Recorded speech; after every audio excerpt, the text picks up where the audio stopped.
Maman Nana, ya mon appécio merci pour la invitation au Pessinga na émission Nabino. Nazali ko banda na ko mi présenter. Nazali ko bengangai révérend pasteur Donatien Kasongo. Nazali mokambi ya Lingomba Assemblée Jérusalem oye kutani na avenue Kalembelembe numéro 120. Nazali pasteur des ministères Nangai, mais en dehors il y a Moussala Nazali Kosala Nzambe kati na ministère, nous avons aussi des fonctions administratives au Tozali Kosala kati ya communauté parce que Tozali lisanga famille munene kati na communauté oye biangami PPC ezali abréviation il y a anglais peut-être prononciation nangai éco massacré binoté mais ça s'appelle Pentecostal Protestant Church, l'église protestante de la Pentecôte. Et Assemblée Jérusalem ezali moko ya ba assemblée où ezali ko former communauté. Et j'ai ce privilège-là d'être à la fois pasteur de l'Assemblée Jérusalem, mais en même temps aussi représentant provincial de la communauté Nabiso Katina Ingumba ya Kinshasa. Merci papa. Voilà. Papa, bonne église non Ozokamba, ndenge tambola. Église ezali ko tambola malamu. Oyebi ete ezali musala ya nkolo. Et nkolo ye moko nde yebaka kozwa musala na ye en charge biso toza basali ya pamba. Mais d'une manière générale, tozali komona loboko na nkolo azali kosunga biso musala na nzambe ezali kotambola malamu.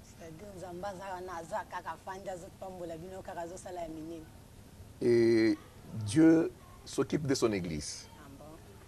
Et tozali moko ya lingombo ezali kosala nzoto ya Kristo oyo palangani mokili mobimba. Et il n'y a pas un seul membre du corps où le sang ne passe pas na lolenge ya bomoto boye. Lolenge pe na kolobete na lolenge ya molimo ezali na lingomba moko te oyo basambelaka kati na solo oyo Yesu Kristo azangaka ko visiter, oyo Yesu Kristo azangaka ko pambola. Nzamba azali awo. Nzamba azali. Papa, programme na église ezana ndeni ni tambola ka ndenge nini? Tozali na programme na ba couche nyonso oyo ezali ko composer assemblée. Tozali na bord na programme ya bato nyonso. Tosanganaka mokolo ya mardi. À partir ya ngonga ya 16h30, tosukisaka na 18h juste ou bien 18h30 au plus tard. Wana ezali enseignement, ezali kopesama kati na église.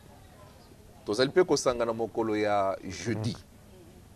À la même heure, de 16h30 jusqu'à 18h30, tozali kokoba kaka na koaffermir bana na nzambe kati na enseignement. Et puis mokolo ya yenga dimanche, tozali na culte monene oyo adoration. Ezali kobanda na ngonga ya 7h30, tokomisaka 11h30, soki to débordé et c'est à 12h juste qu'on termine. Papa soki bato balingi baya kosambela na bino kwaya kokutana na bino kati na etomba na bino bako ya ndenge nini bakoki retrouver église ndenge nini na banzi ete na présentation na ngai na pesi adresse ya Lingomba tozali na avenue Kalembelembe na quartier Mongala commune de Kinshasa. Référence on a retrouvé Bisso, ezali très facile. Nous sommes juste derrière le top pressing Papa Sola, où ezali sur l'avenue Kabambare. Juste derrière le top pressing, quand vous êtes sur Kalembelembe, au route à Assemblée Jérusalem. Mais maman n'a pas été un programme, il y a église. Parce qu'on a fait ça qui programme, il y a Batonyoso. Je dis que nous avons un programme qui touche toutes les couches, il y a Lingomba. On a fait ça qui programme, il y a Batonyoso pour il y a mardi. Jeudi et dimanche, mais il y a également les enseignements spécifiques aux femmes. Vous voyez, même Bayamo qui est éduquer une femme, c'est éduquer une nation. Bisopé na kati église topesi et importance mingi na ko former mwasi parce que toyebete na nzela ya mwasi soki azali bien formé akoyeba ko batela libota na ye malamu, akoyeba ko éduquer bana na ye malamu, akoyeba ko fanda pe na libala malamu. Na yango mokolo nyonso ya mercredi na tongo ngonga ya 8h kino 9h30 ezali kokutana ya bamama kati na mabondeli pe kati na enseignement. Et mokolo ya samedi na baprès-midi tosoki pakasiko na bilenge na biso oyebi que bileko tozali ko traverser ezali bileko yo dépravation de mœurs ezali makasi kati na mboka na biso. Et la couche o ezali victime ya biloko wana ezali mingi ba jeune. Alors biso lokola bakambi nzamba pese biso mokumba ya koyeba ko encadrer ba jeune parce que église ya lobi ezali nde bilenge oyo tozali ko former lelo toyeba ko batela bango na ndenge ya malakisi ya kati ya Bible na tinete bakoka komemama na mopepe oyo ezali koleka na mokili te bayeba ko batela bolenge na bango pe batambola na bobangi ya Nzambe. Voilà un peu d'une manière succincte programme tozanango ya église, sans oublier intercession na biso chaque lundi et chaque mercredi de 16h30 à 18h30 tozalaka na intercession ya bato nyonso parce que Bible ezali koloba ete venez à moi vous tous qui êtes fatigués et chargés, je vous donnerai du repos. Tokendaka ko se décharger et pas na nkolo pona ba inquiétude nyonso tozana yango pona mikumba nyonso tozana yango tolelaka liboso na Nzambe na tinete Nzambe ayeba ko yanola biso mokolo ya mercredi nyonso pe mokolo ya lundi nyonso. Mokolo ya mercredi na mokolo ya lundi okay. Wana nde bato baka pona kofuka mapenza kosenga Nzambe onyo kobuka mabolongo kolela epai na Nzambe ete Nzambe ayanola. Papa sikoyo na baoyo balanda ko bia bandimo bayaka église à part ko ya kosambela mutsoki azana posa na yo ou bien azana besoin osunga ye na prière à cause ndenge nini oyambaka bato ndenge nini po basolola na yo. Tozali na programme ya ko recevoir bato nyonso na cadre ya lingomba wana ezalaka mokolo ya mercredi na tongo tango bama bazala na losambo wana biso pe tozalaka prêt na tinete na sima ya losambo toyeba koyamba moto nyonso azali bosenga na biso.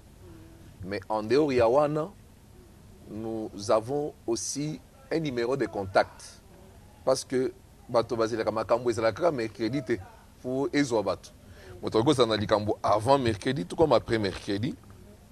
Il y a des programmes oyo toyaka sur rendez-vous et numéro de contact na biso ezali 081 87 50 109 wana numéro ya Vodacom. Tozali pe na deuxième numéro ya Orange ezali 085 170 53 09. Na banziete na nzela ya ba numéro mibale oyo soki moto zana biso bosenga abengi biso tozalaka prêt pona ko fixer rendez-vous pe ko yamba ye. Bureau na ngai ezali kaka na église na sima. Bureau na ngai ezali awo tokutani mais esala maquette moto pe azali na capacité ya kotambola kokoma na église te parce que il est malade ou bien parce qu'il y a une urgence où il s'engage ko intervenir. À ce moment-là biso moko to se déplace à capé. To se déplace à capé pona okende bisika nde kwazali na tinete toyeba kosunga. En tout cas na sepeli mingi ndenge opesi programme église papa siko tolingi toyeba eloko memeli biso ou bien eloko yeli na magazine na biso awa. Sango monene na yena ngo na magazine na bino mama ezali pona koyebisa bana na Nzambe nyonso ete na kati na etonga na biso Nzambe apesa biso mokumba moko chaque année. Nous avons une convention qui se tient une fois l'an. Et mokumba wana ezali ya lelo te. Nzambe apesa biso yango utamela mobu ya 2004. Atie biso fardo na motema ya koyeba kokabola boyebi na bana na Nzambe ya koyeba komema bana na nzambe na maturité spirituelle, ya koyeba ko préparer lingomba na nzambe po bakutana na Yesu Christ, parce que c'est la plus grande mission oyo église azana yango, ya koyeba ko préparer bandimi bayebete atako tokosala nini na mokili, mais ezali na rendez-vous munene oyo tosengeli ko ratete, ezali bozongi ya nkolo Yesu Christ. Alors église nyonso oyo bazali conscient na mission nzamba apesi bango, bayebaka koyebisa bandimi ete ata kotokobala, ata kotokobembuka, ata tokolia, tokolata, mais toyebete manso tozali kosala rendez-vous munene ezali kozela biso ya kokutana na nkolo Yesu. Et pour cela, nous devons préparer l'église. Parce que ye moko mokolo église azali kolaka biso alobi ete nakei kobongisela bino esika na kozonga. Soki oya ekei kobongisela biso esika azali ko se préparer. À combien plus forte raison nous qui sommes invités tozali pe na bosenga ya ko se préparer po tolongwa kati na distraction, tolongwa kati na pongi, tolongwa kati na makambo ebele oyo ezali kozingela biso. Alors convention na biso maman esalamaka une fois l'an na banzi ete po na mbula oyo soki nkolo asungi biso tokosala yango dans la première moitié ya mois de juillet. Et convention na biso ezali dénommée Convention pour la préparation de l'église du Christ. COPEC en sigle. Convention pour la préparation de l'église du Christ. Tosi tosali cette édition. Na 2004, édition à Liboso. 2005, édition à Mibale. Mais à partir de 2005, nous avons connu des difficultés. Il y a eu une trêve de plus ou moins 7 ans. Oyo tosalaki convention te pona mikakatano ya maye etali misolo.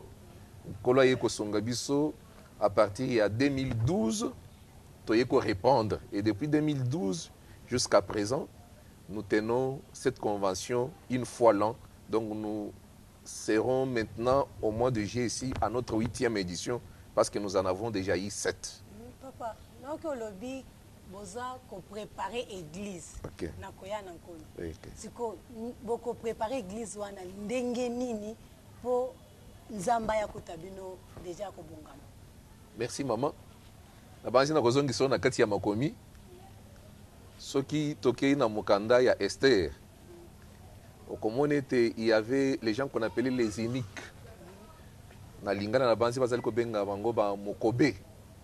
Bato wana bazalaki na mission ya kobatela basi ya ba roi, et c'est pourquoi balongolaki bango bokasi ya kimobali na tinete bakomisa basi ya mokonzi basi na bango te.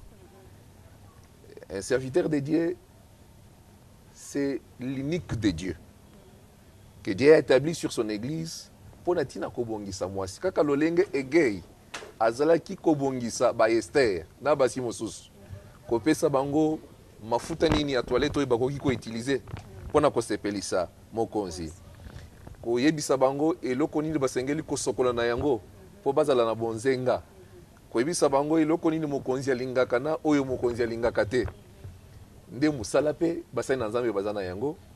Et d'une manière particulière biso kati na lingomba tozali ko jouer rôle wana ya koyebisa église ya nkolo ete oyo akei kobongisela biso bisika alingaka bato batambola na alima, alingaka bato batambola kati na maloba na ye, alingaka bato batambola kati na botosi, kati na bobangi na ye, pe kokebisa bana na nzambe parce que eleko tozali, je ne vais cesser de le répéter maman nana, ezali eleko oyo distraction ezali makasi kati na mokili, ezali eleko oyo bato bazali komona kezali malamu, mais en termes bibliques nous allons dire que nous sommes pendant l'obscurité. Il y a les ténèbres qui règnent sur la terre. Et kati na molili oyo esengeli baoyo ya nzambe bazala na liloba na nzambe, bazala na bokebi ya koyebete l'un ou l'autre jour la sonnette, la trompette pourra sonner et ils doivent être prêts pour aller à la rencontre de leur époux. Papa, nakoki kotuna. Oui.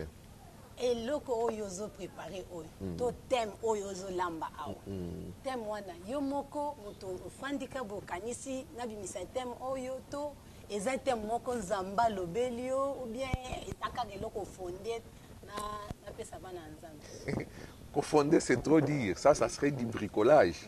Dans Moussa Nzambe. Na banzi te Bible ezali koloba que ezali na capacité na bisote. De nous-mêmes nous ne pouvons rien faire. Capacité nyonso zozaka nango na Moussa Nzambe et utake pai na Nzambe na nzela ya molimo mo santo.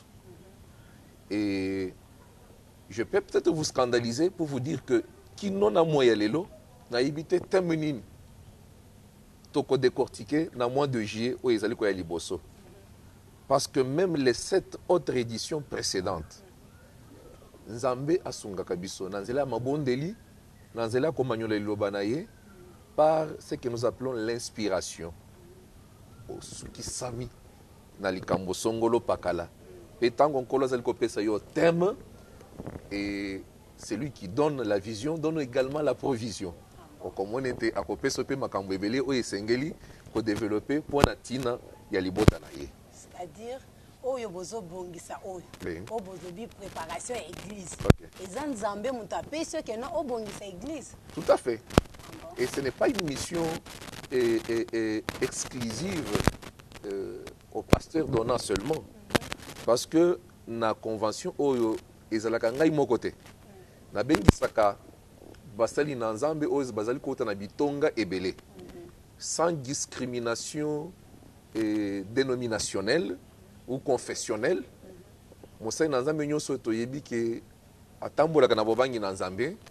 Mosali na nzambe nyonso toyebi ete azali pe na souci pe fardeau ya kobikisa libota na nzambe tobengisaka ye na tina ete maye nzambe atie kati na ye tosangisa esika moko mwa ndambo ya grâce epai na biso mwa ndambo ya grâce epai na songolo pe pakala bakoki kozala misato mine ou mitano tosangisi grâce wana esika moko mpona ntina ya komettre yango à la disposition ya libota na nzambe.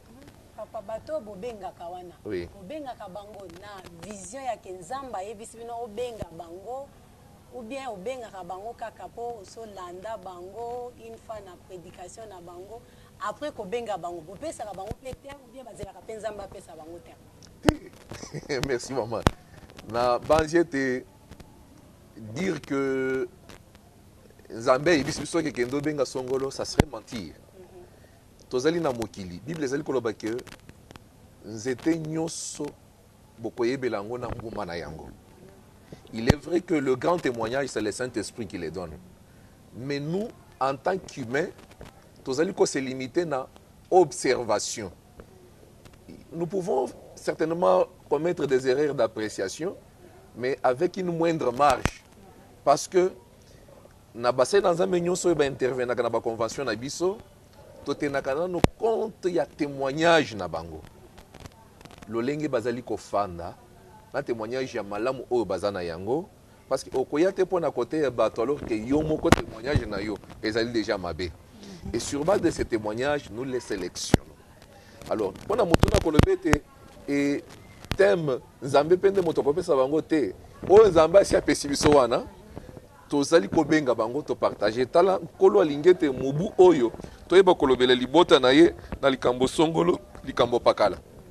Et lokola bazali basali na nzambe pe bazali na molimo na nzambe kati na bango okomona kete mayetoko yebisa bango na vision oyo tokopesa epai na bango bazalaka na facilité ya ko comprendre pe facilité ya kosunga libota na nzambe ndenge tosalaka.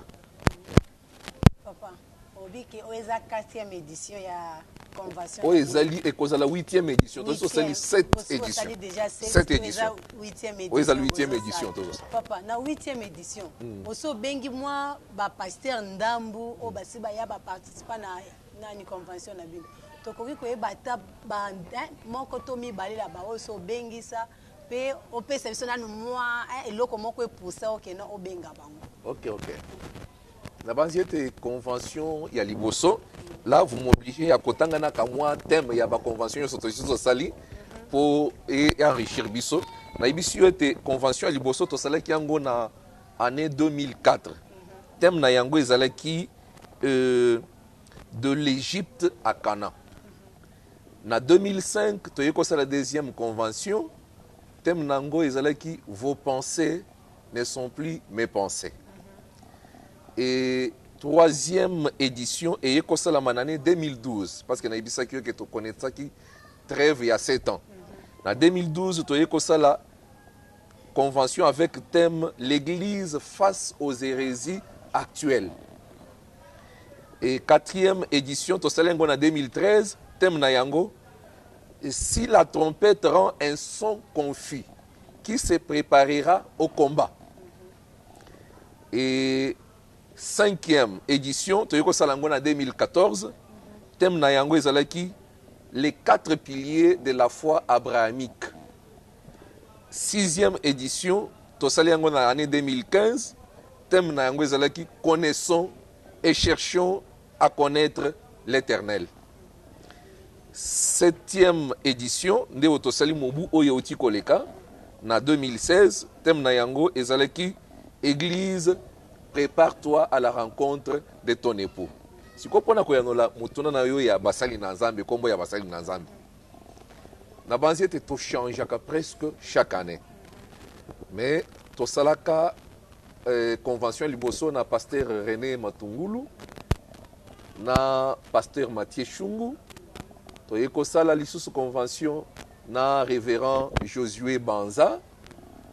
Toye kosala na révérend André Chabidou Malengu. Toye kosala convention na pasteur Bona oya église ya Lemba. Tosali convention na pasteur Olivier Kabanga. Tosali convention na pasteur Patrick Ilunga. Tosali convention na pasteur Corneille Bajikilai. Et convention na docteur Philippe Biti. Donc oyoki que la liste est longue vraiment. Très longue na ko silisa penza comme na bango. Il y a tout roy. Oui. Oko bengi sakaka batu wana to ozana batu mususu so bungisi ko bengi. Oyebi que Nzambe asala biso ngolo ya kokesena.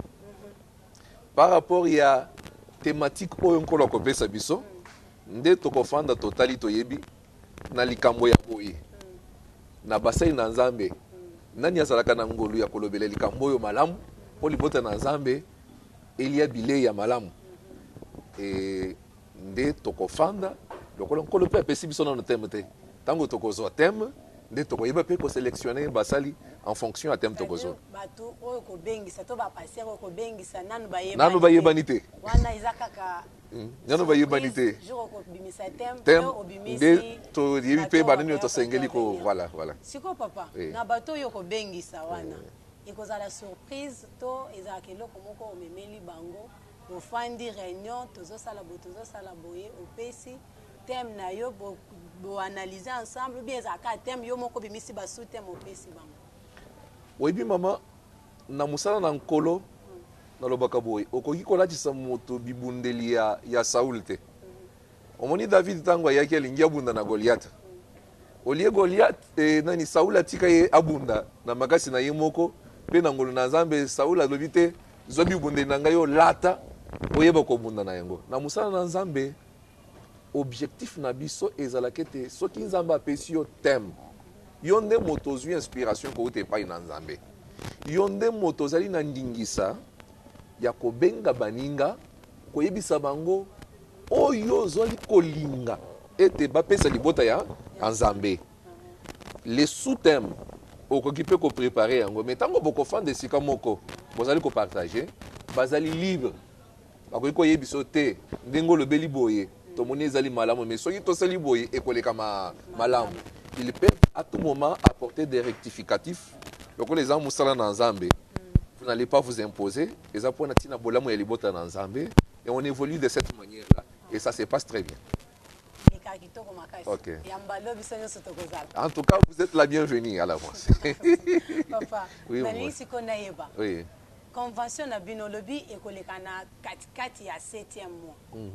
Tokoyeba katikati wana eza date nini ekosala mikolo combien na nini na milulu na bino. Bon, na lobi katikati te na lobaki la première moitié du mois de juillet. Donc les 2 premières semaines du mois de juillet et nde tokosala la convention. Pourquoi? c'est notre politique au niveau de l'église, parce que nous sommes rendus compte que na elanga nde presque pe bipai wapi bitonga nyonso ba organizaka ba convention, et c'est tout à fait normal parce que na période ya mbula ebebisaka mingi ba rendez-vous.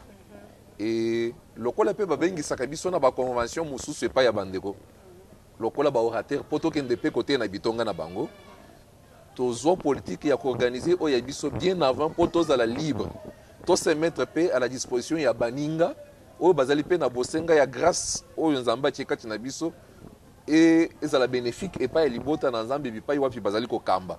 C'est pourquoi nous avons dit dans les 2 premières semaines du mois de juillet nde tokoyeba kosala convention na biso, mais jusque là il n'y a pas encore de précision pour la date.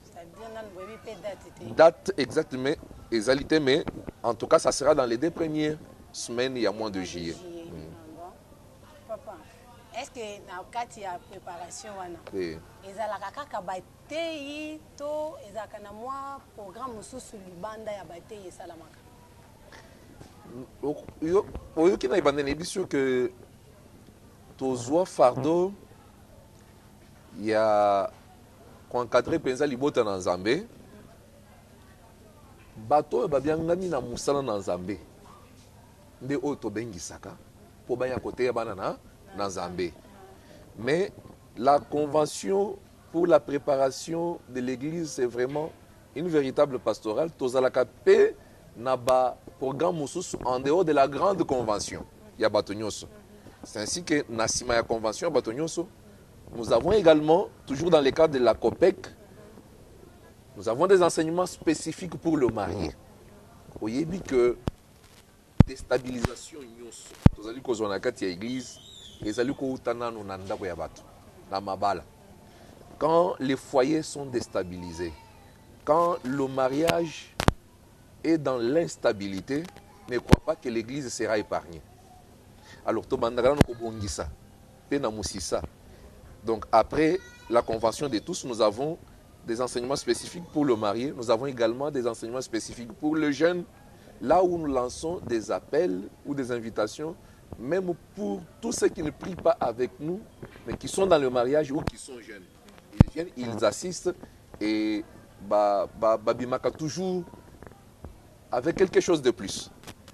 Wana ezalaka kaka na kati ya convention ou bien ezalaka eloko moko yaka en dehors ya convention na bino? C'est toujours dans le cadre de la convention. Donc quand on termine la convention, na bato nyonso oyo ba orateur bazali kosala, wana ekomi sikoyo tozali koorganiser en fonction ya bakouche, parce que na bamarie ezala makambo mosusu oyo tokoki koyebisa bango te na présence ya bana oyo bango baboti.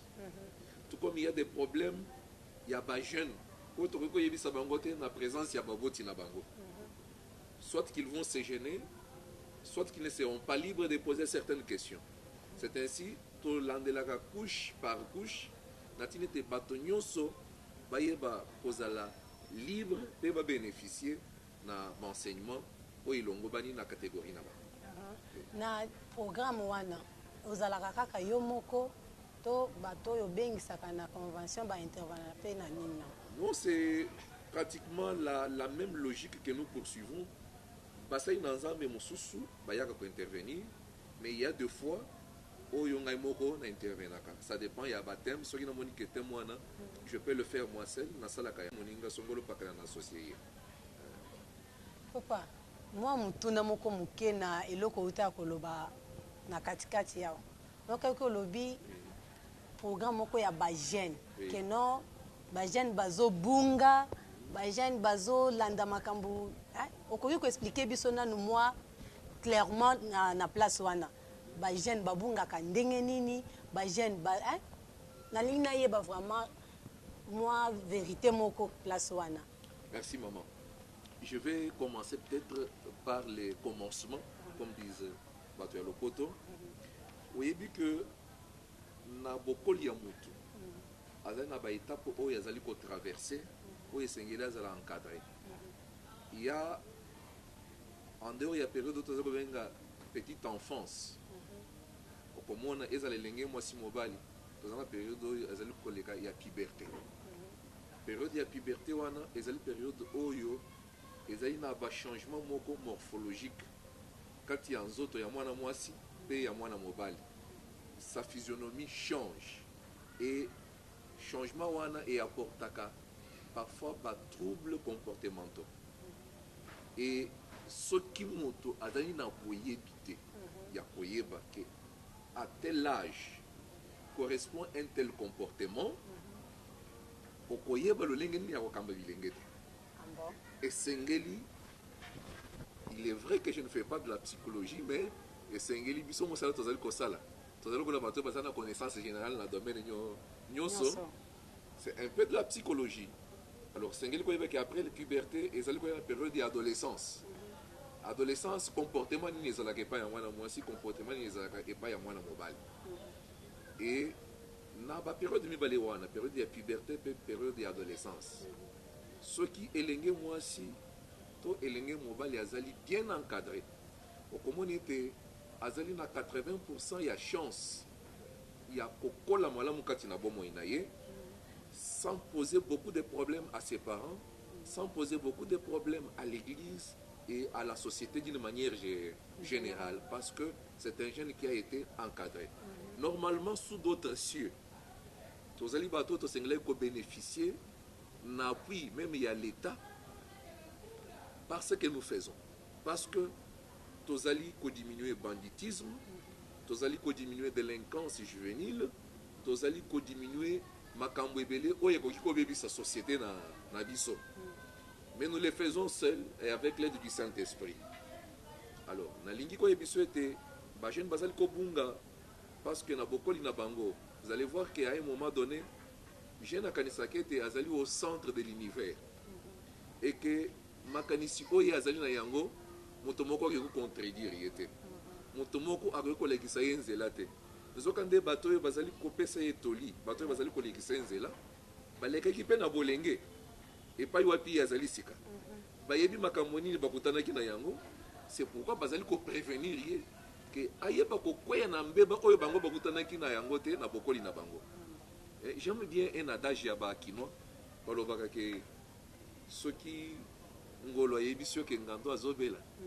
Dimele po bango ne bazofana na mai, n'est-ce pas ça? C'est ça. Je dirais aussi quand un vieux te donne des conseils, acceptez-les parce qu'il est passé aussi par la jeunesse. Donc, Ozali et Lengue et Libosote, dans Mokili. Il y a eu d'autres jeunes qui sont aujourd'hui vieux. Et quand ils vous prodiguent des conseils, vous devez les suivre, vous devez le mettre en pratique pour votre bien.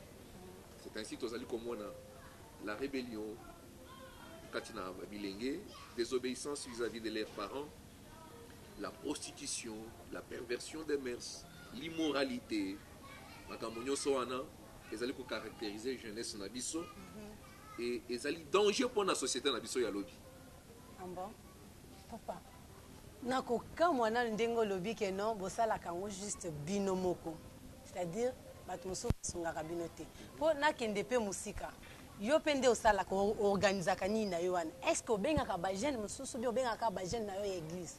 Non. C'est pas une cuisine interne parce que l'Obananzambe, nous avons reçu gratuitement, nous devons aussi donner gratuitement. Nous imprimons les invitations et nous envoyons nos jeunes partout. Senga quand même bango ke pas pesa même ba jeune bazali ko samba na bitonga mususu. Tozali ko boto la bangote. Mais c'est juste le temps qu'ils viennent suivre les enseignements parce que puis peut ko sunga bango bisika bazali. Et nasima ya koyoka ba enseignement bazongi na bitonga na bango. Donc c'est pas une cuisine interne aux jeunes de l'Assemblée Jérusalem. Ça concerne tous les jeunes. Tous les jeunes. C'est-à-dire, ils ont des jeunes de babunga kanzela, bamikolo babunga. Et bamikolo babunga kapenzela. Mais bamikolo na émission, nous avons les prédications de tous les jours. N'est-ce pas ça? Et bamikolo mingi mingi petozalo le benango quand il y a ba couple. Je vous ai dit que nous avons des enseignements spécifiques au couple. Couple entre kotandi sakakate, le lengeni ni mwasi asengeli kobika na mobali ou bien le lengeni mobali asengeli kobika na mwasi. Tozali pe koyebisa bango le lengeni basengeli kobika na bana na bango. Toyebisa pe bango le lengeni basengeli ko se comporter quand dans la société parce que il y a deux vieux qui aujourd'hui se retrouvent vieux mais n'ont pas eu la chance d'être encadrés dans leur jeunesse. Batouana, tozali pe ko s'occuper na bango na tranche d'âge na bango mais avec des enseignements spécifiques à chaque tranche d'âge. Ah bon? Oui. yango nazotuna papa siko bosalaka bamarie bopesi bango conseil ya part bajeune bopesi bango conseil ya part parceke ndenge nini bokoyeba ke bamikolo oyo bango mpe babunga nzela to bajeune oyo bazoya sika bango mpe babungi nzela oyebaka yango. Ça ne demande pas des lunettes spirituelles, maman Nana. Aux Alikobika na Kinshasa. Moi, j'ai une cinquantaine d'âge aujourd'hui. Mais Taya Moninga, Azalek, tu as Mbeba.